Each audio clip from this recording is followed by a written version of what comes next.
Good morning po mga kabiyak. Binalikan ko lang yung dati kong pwesto dito. Ito po yung SM MOA. Ito po siya ngayon.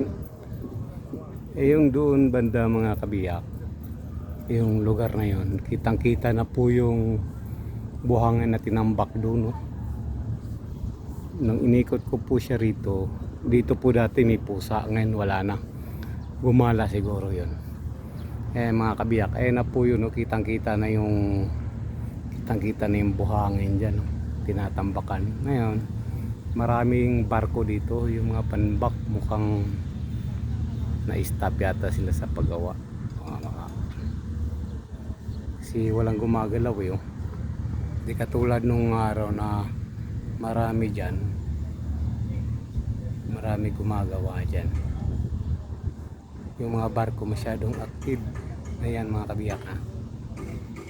Ito po ang sitwasyon dito sa SM MOA. Umaga po ito, Friday. Ito yung bumabagsak ngayon, naayos nila. Mga kabiyak, ayan lang po mga kabiyak. Maganda yung dagat dito. Ayan, oh. Tahimik mga kabiyak.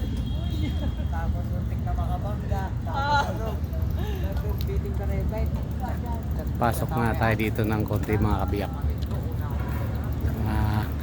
Mukhang tahimik dito sa ganitong panahon. Ito yung mga palaruan, no? Masaya dito pagka sa gabi. Ayan, nakakabiyak. Tahimik pa kasi maaga pa ngayon eh. Mga 9 lang, 9 AM. Ayan. Okay. Ayan mga kabiyak.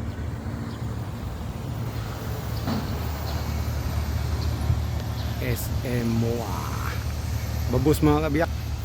Merong nga pala tayong kabiyak V8 sa YouTube channel. Paki-type nga lang doon kabiyak kung type nyo rin. Sige, babos mga kabiyak.